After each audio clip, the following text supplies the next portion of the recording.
This morning, no holiday could be timelier to celebrate right now than Thanksgiving. He's incredibly thankful for the opportunities afforded to him by the articulators, the amazing outpouring of support as he moved through the speech evaluation contest, and most of all, new friendships.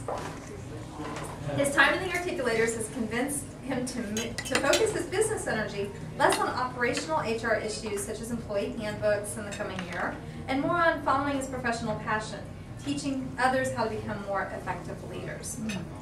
Scott would like to thank all of you for helping him find his voice and rekindle his passion for teaching and learning.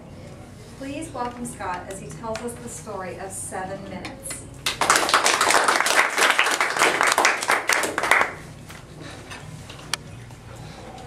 I own my own business. I started it a couple years ago, and let me tell you, when I started it, I didn't have a clue what the heck I was doing.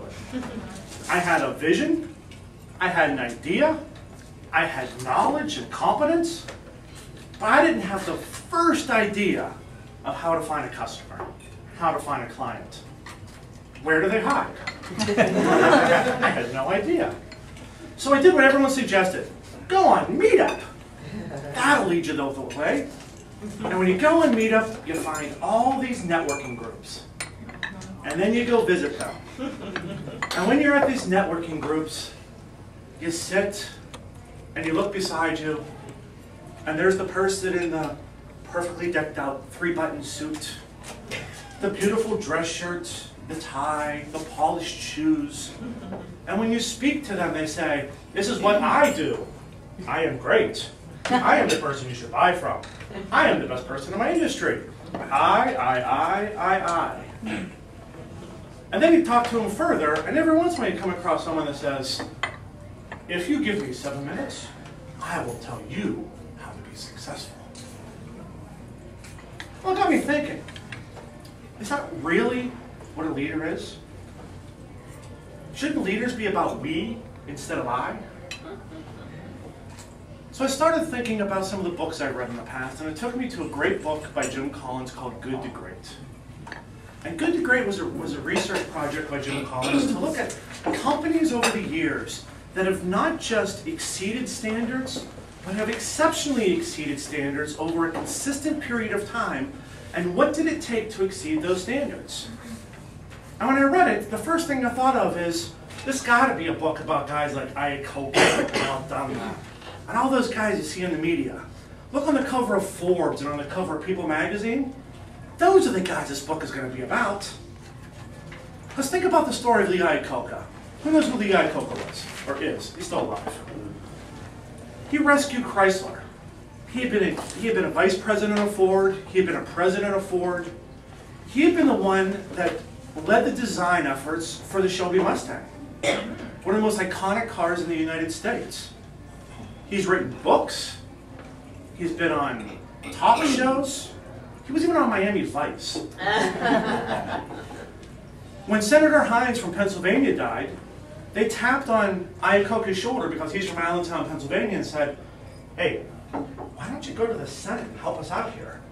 And he thought about it for a long time, and then said, "No, it's not in my best interest to do that. I don't think I'll do that." And that's what I really thought the book was going to be about. Then I started reading.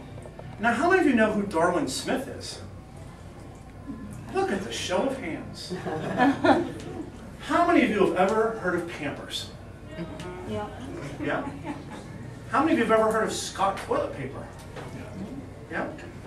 Well, Darwin Smith, at one point, was the in-house lawyer for a company called Kimberly-Clark. And Kimberly-Clark at the time, in the 1950s, 1960s, was a paper manufacturer. And as a paper manufacturer, they were just kind of, so run-of-the-mill, you know, just kind of floating along in the middle of the pack, no big deal. Well, someone said, "Hey, Darwin, we have this opening. We want you to be the next CEO." And Darwin said, "There's got to be so many more people that are more qualified than me. Why me? We think that you can really lead us." Well, if it's what you want, I guess that's what I'll do. So Darwin took over Kimberly-Clark. And right after Darwin Smith took over Kimberly-Clark, he learned that he had stage 4 cancer. And you know what he did? In the 1970s, he made the commute from Illinois to Texas to go through radiation and never missed a day of work. He came up with the idea and the vision for Kimberly-Clark. We shouldn't be making reams of paper. There's this whole consumer products thing that's happening. We should take all of our resources and put it into consumer products. What does that mean? We got to sell the mills. Sell the mills? That's blasphemy. That's whatever this word is. How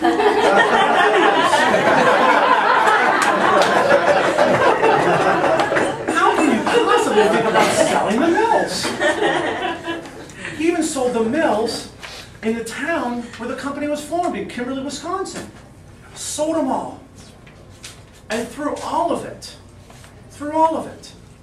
he never was on the cover of Forbes. He was never on the cover of People. He's a little known story. But during his reign as CEO from 1971 to 1992, Kimberly-Clark's performance outperformed the overall market by 4 times. Conversely, Lee Iacocca, in this first half of his tenure, outperformed the market by 19%. In the second half of his tenure, when he decided to write books, go on Miami Vice, and do his other things for himself, he was below the market by 29%. But who do we know about? We know about the charismatic Lee Iacocca. We don't know about little soft-spoken Darwin Smith.